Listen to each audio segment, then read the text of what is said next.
Assalamualaikum warahmatullahi wabarakatuh. Perkenalkan, saya Muhammad Iqbal Fauji dari kelas 11 MIPA 2. Di sini saya akan mempresentasikan latar belakang terbentuknya dinasti Abbasiyah.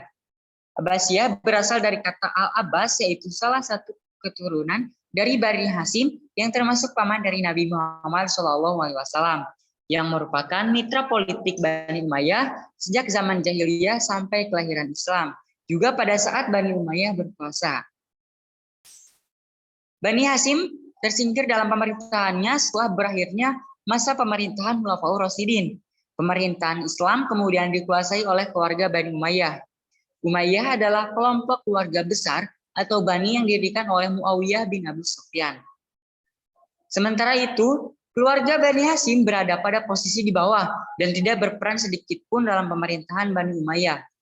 Keluarga Bani Hasyim merasakan keadilan ketika pemerintahan Bani Umayyah dipimpin oleh Khalifah ke-8, yaitu Umar bin Abdul Aziz.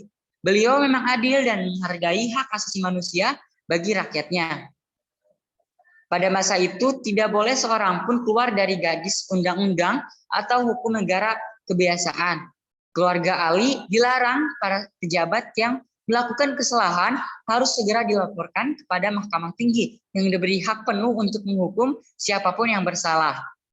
Langkah-langkah kebijakan Khalifah Umar bin Abdul Aziz yang memberlakukan persamaan hak bagi seluruh warganya ternyata merupakan kesempatan bagi Bani Abbasiyah menyusun kekuatan untuk merebut kekuasaan dari Bani Umayyah. Pada masa pemerintahan Bani Umayyah, kelompok yang paling gigih menentang adalah kaum dari kelompok Syiah, yaitu kelompok pendukung keluarga Ali bin Abi Thalib.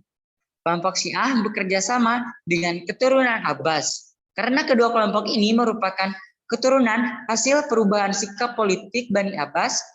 Ini dimotori oleh Muhammad bin Ali pada masa pemerintahan Khalifah Umar bin Abdul Aziz pada tahun Hijriah.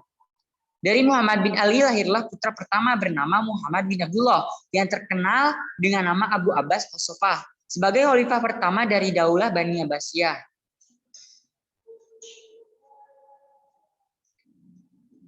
Tokoh-tokoh yang berperan dalam pembentukan dinasti Abbasiyah, yang pertama, langkah-langkah Bani Abbas untuk mendirikan Daulah Abbasiyah, yaitu 1. Membentuk gerakan bawah tanah. Tokoh yang berperan antara lain sebagai berikut, yaitu Muhammad Ibrahim Al-Imam, Abu Muslim Al-Khurasani. 2. Menerapkan politik bersahabat, artinya keturunan Abbas tidak menunjukkan sikap permusuhan dengan pemerintahan Bani Umayyah. Dalam gerakannya menanggalkan nama Bani Abbas, tetapi Bani Hasyim tujuan dari penggunaan nama tersebut adalah agar mendapat dukungan dari kelompok pendukung Ali bin Abi Thalib. Karena berasal dari Bani yang sama, yaitu Hasyim, menetapkan wilayahnya Khurasan sebagai pusat gerakan politik Bani Abbas di bawah pimpinan Abu Muslim Al-Khurasani. 2 silsilah Bani Abbasiyah. Dalam silsilah terdapat 3 keluarga besar yang ingin merebut kekuasaan. Keluarga tersebut adalah sebagai berikut. 1. Keluarga Ali bin Abi Thalib. Dalam artian dalam yang kedua golongan tersebut, keluarga Umayyah. Ketiga, keluarga Abbas. Para tokoh yang mempunyai peran penting dalam proses berdirinya Daulah Bani Abbasiyah yaitu sebagai berikut. 1. Muhammad bin Ali adalah tokoh utama pendirian Daulah Bani Abbasiyah. Ia berhasil menghimpun kekuatan dan memiliki pengikut-pengikut yang setia, terutama di daerah Khurasan. 2. Abdullah bin Muhammad. Dia meneruskan usaha ayahnya dalam gerakan dakwah setelah berhasil menumbangkan Khalifah Marwan bin Muhammad sebagai Khalifah Bani Umayyah terakhir. Dan ketiga adalah Abu Muslim Al-Khurasani, merupakan tokoh penting gerakan dakwah Bani Abbasiyah. Abu Muslim Al-Khurasani sendiri. Gerakan ini berakhir setelah Marwan bin Muhammad dari Bani Umayyah tumbang pada tahun 133 Hijriah. Gerakan Abu Muslim Al-Khurasani dimulai dari daerahnya sendiri. Gubernur Khurasan ketika itu dijabat oleh Nasr bin Syair yang berasal dari suku Arab Al-Qaisi. Abu Muslim Al-Khurasani bersekutu dengan suku Arab di Khurasan yang memimpin untuk menurunkan Gubernur Nasr bin Syair. Akhirnya Abu Muslim Al-Khurasani berhasil menduduki kota Medan tersebut sejarah. Abu Muslim Al-Khurasani tidak bisa pas dari dinasti Abbasiyah. Beberapa kelompok yang merasa tidak puas mulai berani terang-terangan. Kelompok tersebut terdiri dari sebagai berikut, yaitu kelompok Muslim non-Arab yang memprotes status sosial mereka yang dianggap sebagai warga kelas 2 di bawah Muslim Arab. Dua kelompok Khawarij dan Syiah menuntut kembalinya khilafah yang dirampas oleh dinasti Umayyah. Tiga kelompok Muslim Arab di Mekah, Madinah, dan Irak. Mereka kecewa dengan status istimewa bagi penduduk Suriah. Empat kelompok Muslim yang soleh baik dari Arab maupun non-Arab, mereka menilai bahwa keluarga dinasti Umayyah telah terlepas jauh dari pola hidup Islami dan cenderung hidup bermewah-mewahan di atas penderitaan rakyatnya. Kelompok-kelompok yang mempunyai kepentingan sama-sama itu bersatu menyusun suatu gerakan di bawah koordinator keturunan Al-Abbas, paman Nabi Muhammad SAW, untuk menghimpun dukungan masyarakat secara luas. Gerakan dinasti Abbasiyah melakukan propaganda dengan menyebut sebagai usaha dakwah. Gerakan dakwah dimulai ketika Umar bin Abdul Aziz berkuasa. Kepemimpinan Umar bin Abdul Aziz yang adil sehingga negara dalam keadaan aman dan damai dimanfaatkan dengan baik oleh dinasti Abbasiyah untuk menyusun kekuatan dan merencanakan gerakannya di Al-Humaimah. Gerakan dinasti Abbasiyah dipimpin Ali bin Abdullah bin Abbas. Setelah itu kepemimpinan dipegang oleh Muhammad, anak dari Ali Abdullah bin Muhammad, adalah memperluas gerakan dinasti Abbasiyah dengan menetapkan 3 kota sebagai pusat gerakan. Muhammad wafat pada tahun 743 Masehi dan digantikan oleh anaknya yang bernama Ibrahim Al-Imam yang menunjuk seorang tokoh pemuda dari Khurasan yang bernama Abu Muslim. Ia menunjuk Al-Khurasani sebagai panglima perang.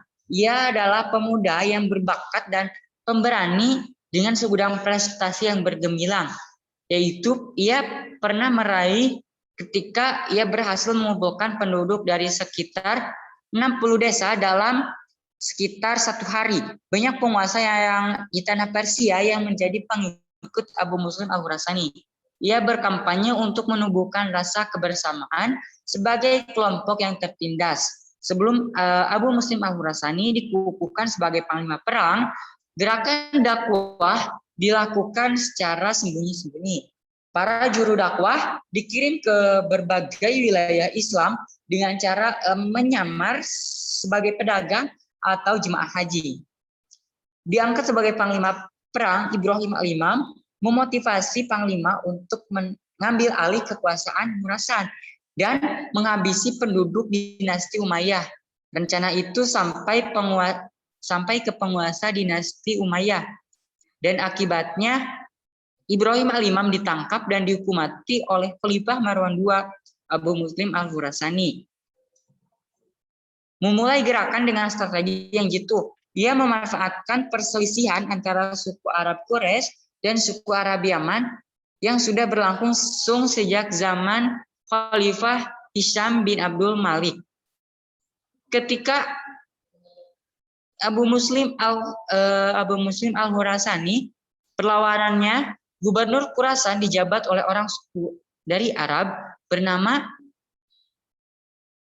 Pada bagian lain, tentara Bani Abbasiyah yang dipimpin oleh seorang jenderal bahwa Muslim Al-Khurasani dengan didampingi oleh Khalid bin Barma juga berhasil menaklukkan Kufah di bagian timur. Tentang Abbasiyah terus bergerak maju dalam keadaan terjepit. Khalifah Marwan II akhirnya terjun langsung memimpin upaya terakhir untuk mempertahankan dinastinya. Ia mengerahkan pasukan berjumlah 120.000 personil menyeberangi sungai Tigris, kemudian bergerak menuju Jabul atau Jebras. Pasukan Abbasiyah dikomandani oleh Abdullah bin Ali. Dalam itu pasukan Khalifah Marwan II menyerah dan Damaskus jatuh ke tangan Bani Abbasiyah pada tahun 750 Masehi.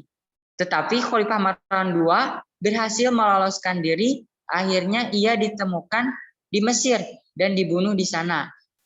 Abu Abbas As-Soffa kemudian dibaiat sebagai khalifah di Masjid Kufah pada tahun 750 Masehi. Sejarah mengatakan bahwa perpindahan kekhalifahan dari dinasti Umayyah ke tangan dinasti Abbasiyah bukan sekedar pergantian dinasti, tetapi merupakan revolusi dalam sejarah Islam, yaitu suatu titik balik yang sama pentingnya dengan revolusi Prancis dan revolusi Rusia dalam sejarah Barat. Terima kasih, sekian yang dapat saya sampaikan. Kurang lebihnya mohon maaf. Wassalamualaikum warahmatullahi wabarakatuh.